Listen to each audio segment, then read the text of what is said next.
Sejam todos muito bem-vindos ao nosso Evangelho Online, que acontece aqui toda semana, segundas-feiras, às 21 horas, ao vivo, pelo nosso canal do Instagram, Ângela Esteve 17. Esse vídeo também depois vai para o nosso canal do YouTube, também Ângela Esteve 17. Toda semana nós trazemos aqui um tema para que a gente possa refletir a vida sobre os ensinamentos do nosso Mestre Jesus. São temas que muitas vezes são sugeridos por vocês, outras vezes nós escolhemos e sempre a gente dá uma paradinha aqui no começo da semana para fazer essa reflexão, para que a gente alimente a nossa alma. É muito necessário a gente dar alimento à nossa alma, a gente fazer reflexões sobre a nossa vida, sobre as nossas experiências. E nada melhor do que refletir isso à luz do Evangelho. Eu tenho certeza que sempre um tema vai casar aí direitinho com a situação que você está vivendo, e muitas vezes a gente está até precisando, né, de um norte de acordo com a experiência que nós estamos vivendo.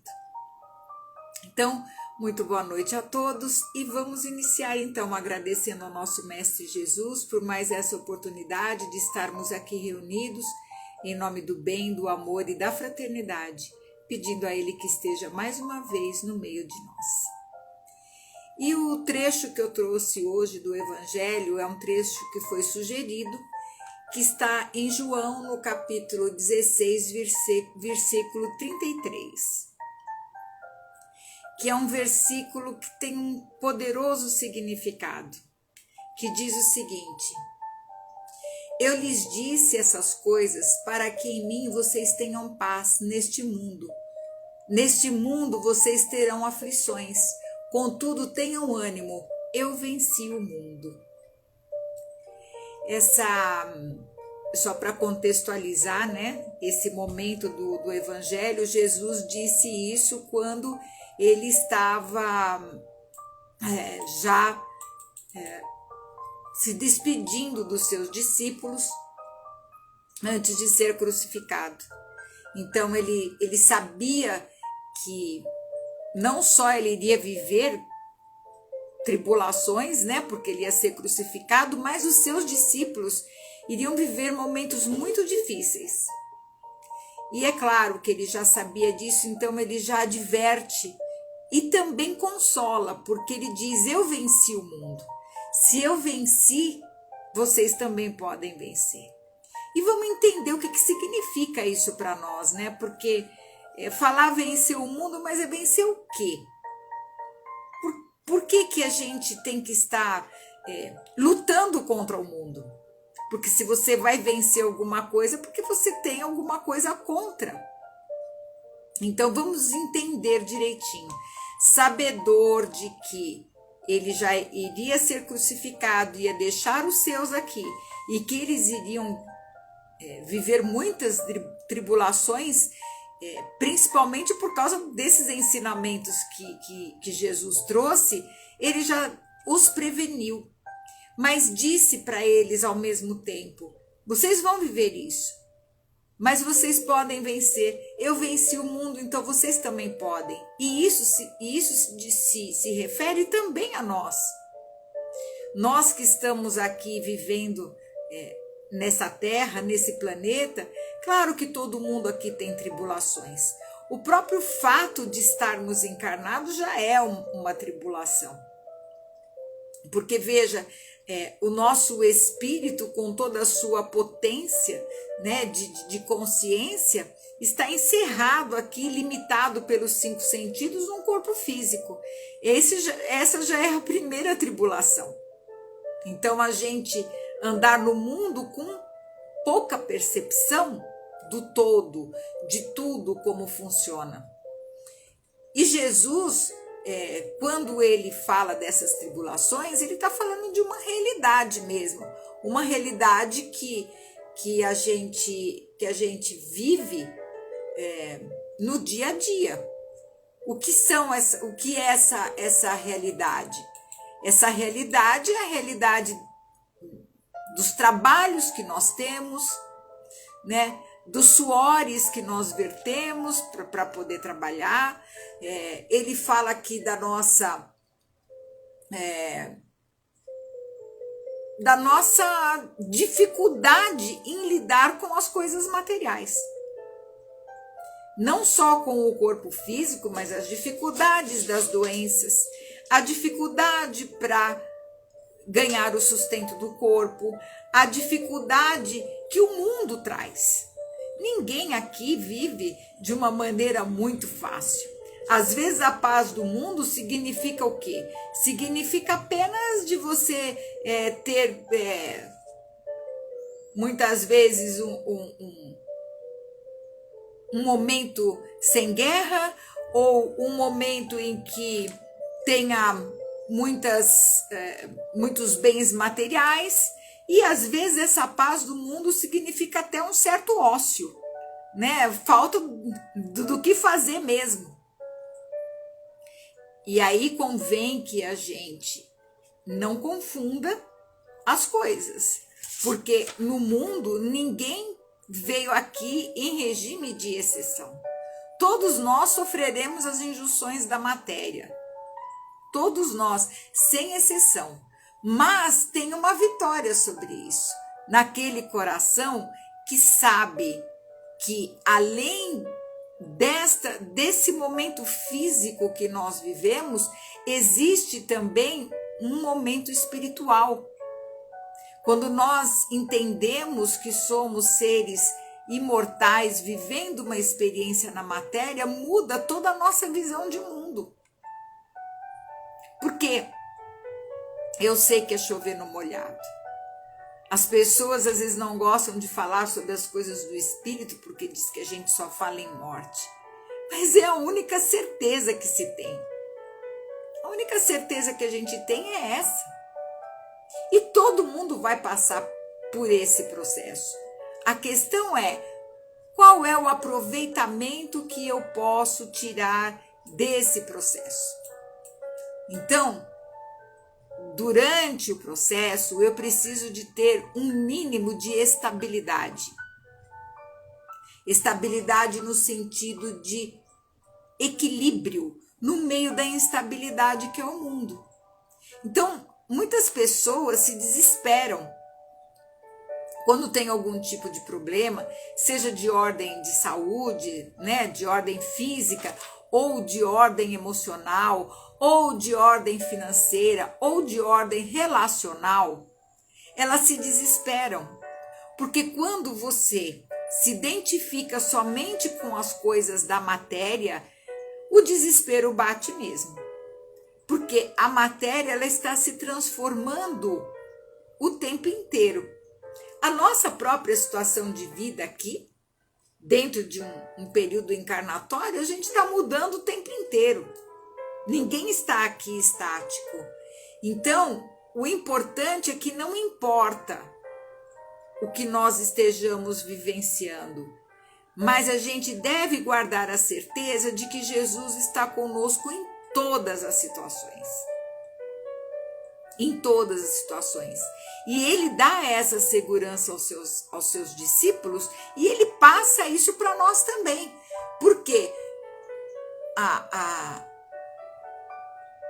frase que ele diz que ele venceu o mundo, ele nos dá a conhecer de que nós possamos encontrar fortaleza nele. Porque ele conhece os caminhos que levam ao Pai. E se nós seguirmos a cartilha, ou seja, os exemplos que ele deixou do bem proceder no mundo, nós estaremos no mesmo caminho. Então, para isso, é muito importante que a gente aprenda a confiar, aprenda também a tomar conta da nossa fé. Depois, num outro trecho do Evangelho, que está em Marcos, no capítulo 4, versículo 19, ele fala assim: mas os cuidados deste mundo, os enganos das riquezas e as ambições de outras coisas, entrando, sufocam a palavra que fica infrutífera. Ou seja, se dá mais importância às coisas da matéria do que às coisas do espírito. Em outro momento também ele repete, ele reafirma isso, quando ele pede para que nós busquemos primeiro o reino de Deus e depois as outras coisas serão acrescentadas. Mas o que a gente faz? Na prática, a gente procura as coisas materiais e quando der um tempinho a gente procura as coisas de Deus, ou quando o desespero bate na porta. Então, minha gente, é muito importante a gente refletir sobre esse ensinamento, porque ele promete aos discípulos que eles podem também vencer o mundo e que ele estaria com eles, como está conosco. As promessas feitas a eles são as promessas feitas a nós também. E ele continua nos guiando, né, nos iluminando nos nossos caminhos. Ele nunca se afasta de nós. O problema é que nós nos afastamos dele. Quando nós colocamos a prioridade na nossa vida e a nossa visão de mundo apenas na materialidade. Aí o que acontece? A gente acaba perdendo a esperança e principalmente a confiança, porque fé se faz de confiar, não é de acreditar. Acreditar, a gente acredita em um monte de coisa. Agora, confiar é diferente. Então, esse capítulo de João, ele dá para nós um conforto, mas nos dá também uma segurança. Que se nós andarmos na paz do Cristo, com certeza nós conseguiremos vencer o mundo, sim. Ele mesmo disse depois, em outro trecho do Evangelho, que está em João, no capítulo 14, versículo 17, a paz vos deixo, a minha paz vos dou. Não vou lá dou como o mundo a dá. Ou seja, a paz que Jesus nos oferece não é a paz de apenas ter a mesa farta e o armário, a geladeira cheia de comida, ou um carro na garagem, ou um teto. Não, ele não está se referindo a esse tipo de paz. Isso são coisas necessárias à nossa vida, que nós, estando aqui na matéria, temos que trabalhar e procurar adquirir o nosso mínimo necessário para que nós não nos tornemos peso morto para ninguém. Né? A gente precisa procurar o trabalho. Isso é inerente a todos nós. Mas ele está falando de paz, porque uma pessoa sem paz, ela pode ter muitos bens materiais. Ela pode dispor de toda a mordomia. Mas se ela não tiver paz, ela não estará bem em lugar nenhum. Você pode colocá-la dentro de um lugar, de um paraíso, de um lugar maravilhoso. Se ela não tiver paz, nenhum dinheiro e nenhum bem material vai fazer com que isso circule pelo seu mundo emocional, pelo seu mundo psíquico. Essa paz que nós necessitamos, mesmo diante de muitos problemas que nós vivemos. Todos nós temos problemas. Mesmo que a gente esteja passando por uma situação muito difícil. Quando nós estamos na paz de Jesus, na paz do Cristo, nós temos inclusive condições de achar melhores soluções, melhores saídas para as questões que a vida nos coloca, nos apresenta. Então, a paz de Jesus não é a mesma que a paz do mundo, que às vezes é apenas o sono enfermiço da alma. Não, a paz do Senhor é aquela que excede o entendimento. É porque ela nasce e é cultivada dentro do nosso coração, dentro do nosso espírito. E a gente consegue isso no santuário, no campo da nossa consciência, sabedores de que podemos contar com o apoio do nosso mestre e no santuário do nosso coração. Porque daí a gente vai entender que nada, absolutamente nada que nos acontece nessa vida é por acaso. Eu falo que as coisas não são acaso, são causas, são causais. Tudo que nos acontece, as tribulações que nos chegam, sempre tem uma causa.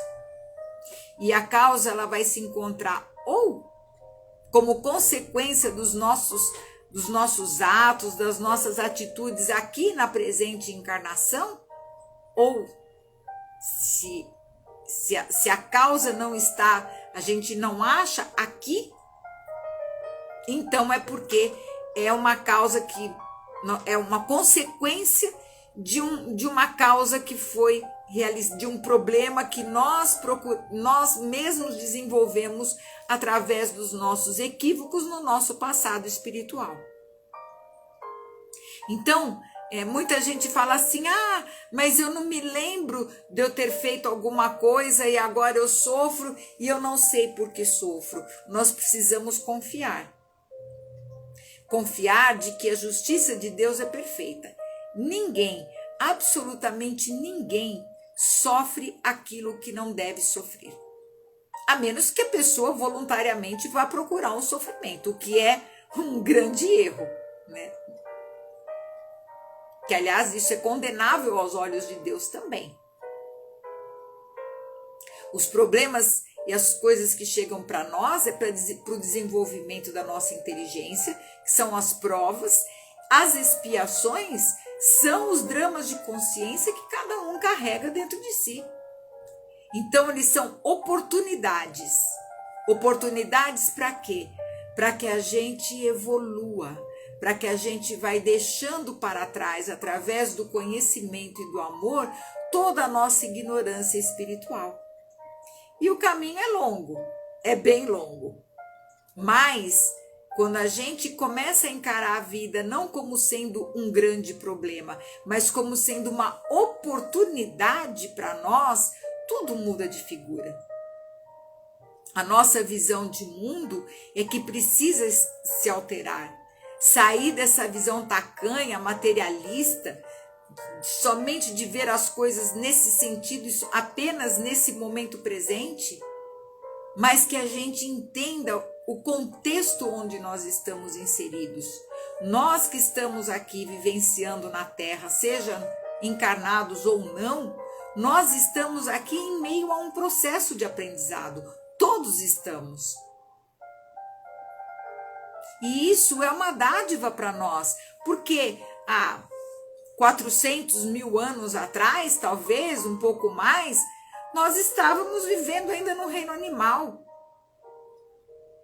Então, o planeta ele não é um lugar de coisas ruins. Nós é que fazemos dele coisas ruins aqui nele. Por quê? Porque somos ainda ignorantes. Nós estamos no processo do vir a ser. E quanto mais a gente procurar entender isso e trabalhar em cima disso, mais cedo nós vamos ter resultados. Porque, como diz o benfeitor Emmanuel e também André Luiz, não basta a gente encarnar. É preciso que a gente trabalhe para a nossa evolução espiritual. Através do conhecimento, através da ajuda às outras pessoas, porque quando nós ajudamos o outro é a nós mesmos que nós estamos ajudando, através da prática do amor. E o amor ele só pode ser praticado ao contato com as outras pessoas.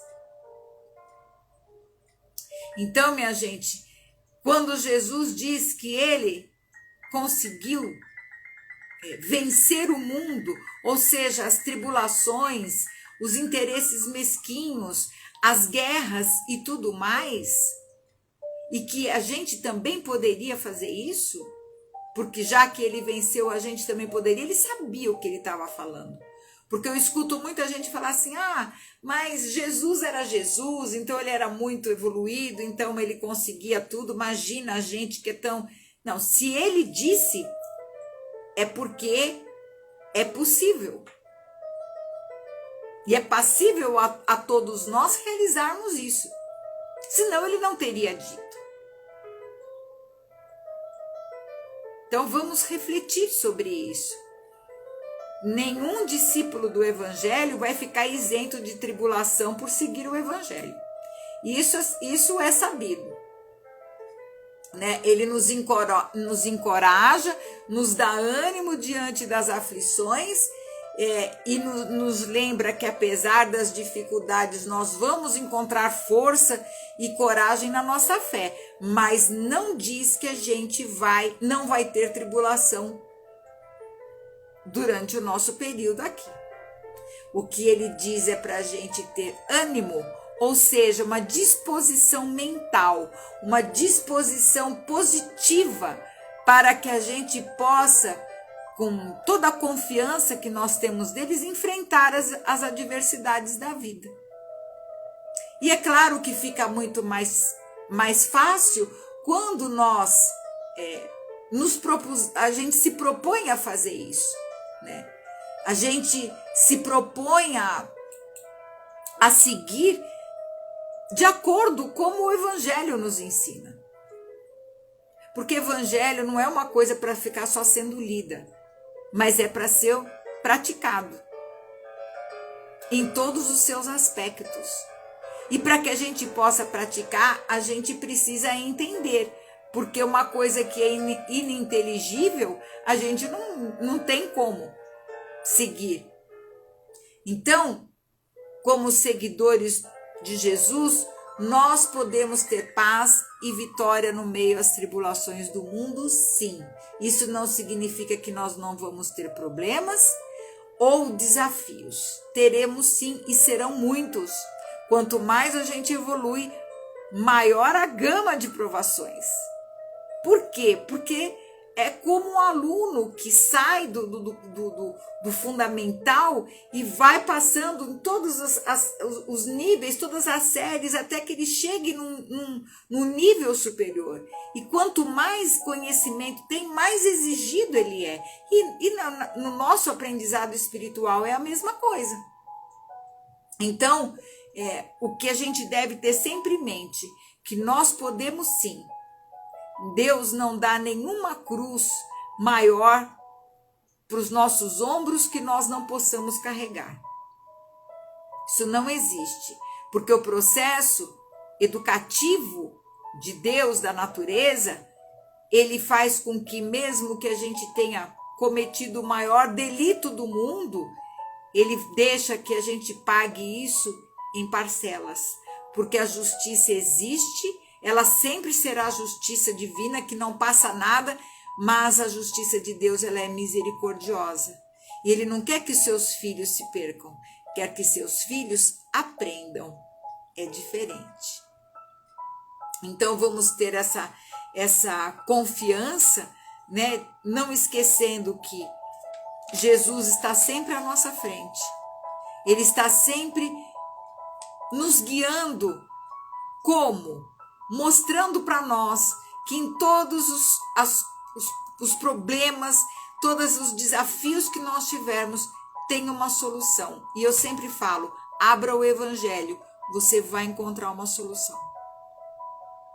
Não importa qual seja o problema. Sempre tem uma palavra do Evangelho que vai de encontro com aquilo que você precisa aprender. E eu digo isso até pela própria experiência. Então, que a gente procure nosso conforto material, ótimo, nós devemos, isso é a lei do trabalho, é a lei do progresso, a gente deve procurar sim. Mas nunca a gente coloque essas coisas na frente da nossa paz espiritual. Essa deve vir em primeiro lugar, até para que a gente dê conta das outras coisas também. Porque o próprio Jesus, depois ele diz, não vos inquieteis, pois, pelo dia de amanhã, porque o dia de amanhã cuidará de si mesmo. Ou seja, cuide para que o dia de hoje você faça o seu melhor dentro das suas possibilidades. Amanhã será um outro dia e uma outra oportunidade. E é assim que nós agradecemos o nosso Mestre por estar sempre conosco, nos inspirando e sempre nos ajudando a viver os desafios que nós temos ainda que viver para o nosso aprendizado e para a nossa evolução espiritual. Agradecendo a toda a espiritualidade presente que nos ajuda com esse evangelho, pedindo que visite cada lar aqui representado, que todos possam aí receber as bênçãos do nosso Mestre e que nós possamos ter aí uma excelente semana. Que Jesus abençoe todos vocês e fiquem na paz do nosso Mestre. Não esqueça de curtir o vídeo quando ele vai aqui no feed do YouTube, assim que a gente publica, e também aqui, aliás, no feed do Instagram e também no YouTube, que daqui a pouquinho já está lá também, tá bom? Não se esqueça que tem uma playlist lá, seja qual for o problema que você ou o desafio que você esteja enfrentando, sempre tem uma palavra do Evangelho que eu tenho certeza que vai te ajudar aí a passar por essa fase, né? E encontrar aí tudo aquilo que é necessário para que a gente viva bem as nossas provações com dignidade e com a certeza de que nunca nós caminhamos sozinhos. Tá bom, minha gente? Um grande beijo para vocês e uma excelente semana. Até segunda-feira, se Deus quiser, com o nosso Evangelho Online. Na segunda-feira, às 21 horas. Eu espero você. Até lá.